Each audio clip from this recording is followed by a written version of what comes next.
وَيَسْأَلُونَكَ عَنِ الرُّوحِ، یہ ان 3 سوالوں میں سے ایک تھا کہ جو پوچھے گئے تھے حضور سے امتحاناً. جیسے پہلے ایک سوال کیا گیا تھا کہ یہ بنی اسرائیل مصر کیسے پہنچ گئے، کیا ماجرا تھا ان کے پہنچنے کا، ایسے یہ 3 سوال ایک مرتبہ انہوں نے پوچھوائے تھے یہودیوں نے، یہود کے علماء نے. یہ محمد نبوت کا دعویٰ کر رہے ہیں تو آپ لوگ پوچھئے ان سے ذرا. پہلی بات تو یہ پوچھئے کہ روح کی کیا حقیقت ہے، دوسرے یہ ذوالقرنین کون تھے، ان کے کیا حالات تھے، تیسرے اصحاب کہف کون تھے. تو اصحاب کہف اور ذوالقرنین کے سوالوں کا جواب سورہ کہف میں ہے جو اگلی سورت ہے. روح کے بارے میں یہاں مختصر جواب دیا جا رہا ہے. یسألونک عن الروح، یہ آپ سے روح کے بارے میں پوچھ رہے. قل الروح من امر ربی وما اوتیتم من العلم الا قلیلا، یہ تیرے رب، آپ کے رب کے امر میں سے ہے، یہ عالم امر کی شے ہے، اور نہیں دیا گیا تمہیں علم میں سے مگر تھوڑا سا. عالم امر کا علم تم حاصل نہیں کر سکتے. تمہارے لیے سارا علم جو ہے وہ عالم خلق کا علم ہے. تمہاری یہ ساری جو ان السمع والبصر والفؤاد، اس کی رسائی جو ہے وہ عالم خلق تک ہوگی، اس سے آگے نہیں. عالم امر کی باتیں جو ہیں عالم غیب ہے، وہ تمہارے لیے اس پر تمہیں ایمان بالغیب لانا ہوگا. الذین یؤمنون بالغیب ویقیمون الصلاۃ ومما رزقناہم ينفقون.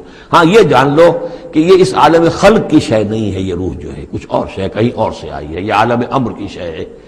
عالم امر جیسا کہ میں نے عرض کیا، یا فرشتے عالم امر سے متعلق ہیں، یا ارواح انسانیہ، یا ان کی کمیونیکیشن جو ہوتی ہے. فرشتہ جب بات کرتا ہے تو وہ روح جس کو ہم کہتے ہیں وحی، وہ بھی روح ہے. تو یہ 3 چیزیں ہیں کہ جن کا تعلق عالم امر سے ہے، اور روح انسانی بھی انہیں میں شامل. وَلَئِن شِئْنَا لَنَذْهَبَنَّ بِالَّذِي أَوْحَيْنَا إِلَيْكَ ثُمَّ لَا تَجِدُ لَكَ بِهِ عَلَيْنَا وَكِيلًا إِلَّا رَحْمَةً مِّن رَّبِّكَ إِنَّ فَضْلَهُ كَانَ عَلَيْكَ كَبِيرًا. اور اے نبی اگر ہم چاہیں تو جو چیز ہم نے آپ کی جانب وحی کی ہے، یعنی یہ قرآن حکیم، اسے ہم آپ سے سلب کر لیں، لے جائیں، آپ کے سینے سے محو کر دیں اسے. خطاب بظاہر حضور سے ہے، اصل میں یہ لوگوں کو بتایا جا رہا ہے کہ ان کا جو مقام ہے، یہ خود بھی کہتے ہیں کہ میں انسان ہوں، مجھ پر اللہ کی طرف سے وحی آئی ہے، میں نے کوئی دعویٰ نہیں کیا، نہ خدائی کا دعویٰ کیا ہے، نہ میں نے یہ کہا ہے کہ میں فرشتہ ہوں. یہ اللہ کی دین ہے، اللہ کی عطا ہے جو وحی انہیں عطا ہوئی ہے. تو گویا کہ اسی بات کو مؤکد کرنے کا یہ ایک اسلوب ہے. ہم چاہیں تو جو چیز ہم نے انہیں دی ہے جب چاہیں سلب کر سکتے ہیں. ثم لا تجد لک بہ علینا وکیلا، پھر آپ نہ پائیں گے اپنے پاس کوئی ایسی ہستی کہ جو دوبارہ آپ کو وہ حاصل کروا دے.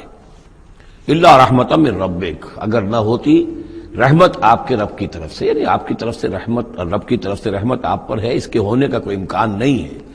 لیکن یہ کہ اصولی اعتبار سے سمجھ لیجئے کہ نہ یہ وحی جو ہے یہ آپ کی اپنی خود ساختہ ہے، نہ آپ اس کو اپنے پاس برقرار رکھنے پر خود قادر ہیں. اللہ نے عطا کی ہے اور اللہ تعالیٰ ہی اسے آپ کے سینے میں جمع کرے گا اور محفوظ رکھے گا. ان فضلہ کان علیک کبیرا، اس میں کوئی شک نہیں کہ اللہ کا آپ پر جو فضل ہے وہ بہت بڑا ہے. اب یہ آ رہی ہے وہی جو تحدی اور چیلنج جو ہے کہ پوری کتاب کا مطالبہ شروع میں کیا گیا کہ لائیے، پوری کتاب لائیے، قرآن جیسی کتاب بنا کر لائیے. قل لئن اجتمعت الانس والجن علی ان یاتوا بمثل هذا القرآن، کہہ دیجئے کہ اگر تمام انسان اور جن جمع ہو کر کوشش کریں کہ اس قرآن جیسی کوئی کتاب تصنیف کر لیں، لا یاتون الا بمثلہ ولو کان بعضهم لبعض ظہیرا، نہیں لا سکیں گے اس جیسی کتاب، تصنیف نہیں کر سکیں گے خواہ وہ ایک دوسرے کی کتنی ہی مدد کر لیں.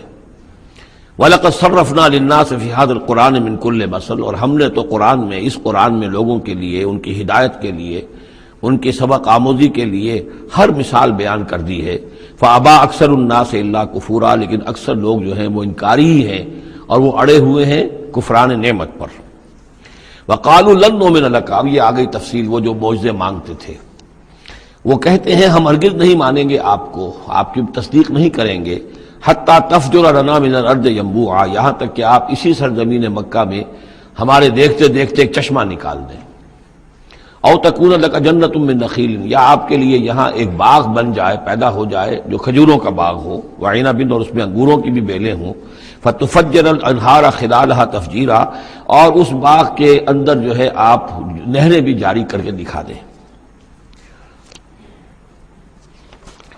اور تسقط السماء کما زعمت علینا کسفا، یا یہ کہ پھر جیسے آپ کا خیال ہے کہ قیامت کی جو خبریں دے رہی ہیں کہ قیامت کے وقت جو ہے وہ آسمان جو ہے اس طرح ہو جائے گا اور پہاڑ جو ہے اس طرح ہو جائیں گے، تو آپ کا خیال ہے تو پھر قرآن کا آسمان کا کوئی ٹکڑا ہم پر گرا کر دکھا دیے، تسقط السماء کما زعمت علینا کسفا، کہ یہ آسمان جو ہے ٹکڑے ٹکڑے ہو کر ہم پر گر جائے، اور تاتیہ باللہ والملائکۃ قبیلا، یا پھر یہ کہ آپ اللہ کو اور فرشتوں کو لے آئیے ہمارے سامنے، وہ ہم رو در رو ان کو دیکھ لیں، او یکون لک بیت من زخرف، یا پھر آپ کے لیے ایک محل، ایک سنہری محل جو ہے تعمیر ہو جائے، او ترقی فی السماء، یا پھر آسمان میں چڑھ کر دکھائیں، ولن نؤمن لرقیک حتی تنزل کتابا نقرأہ، اور ہم نہیں مانیں گے آپ کے چڑھنے کو بھی جب تک کہ آپ لے کر نہ اترے ایک کتاب جسے خود ہم پڑھیں کہ ہاں اس کتاب میں یہ لکھا ہوا ہے۔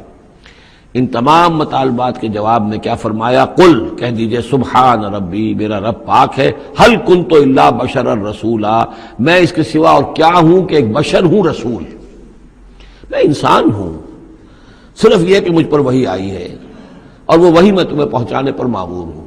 بنیادی فرق یہ ہے، باقی یہ کہ سیرت و کردار کا جو فرق عظیم ہے وہ تم بھی جانتے ہو، میں تمہارے درمیان ایک عمر گزار چکا ہوں، لیکن نوعیت جو ہے وہ تو یہ ہے کہ میں بھی ایک انسان ہوں، میں بھی اسی طرح پیدا ہوا ہوں جیسا تم پیدا ہوئے ہو، میرے والدین تھے، میں بھی کھانا کھاتا ہوں، میں بھی بازاروں میں چلتا پھرتا رہا ہوں، میں کاروبار کرتا رہا ہوں، میں نے بزنس کیا ہے ہر سطح کا، یہ سب تمہیں معلوم ہے۔ هل كنت الا بشرا رسولا، میں کیا ہوں سوائے اس کے کہ ایک بشر ہوں اور رسول۔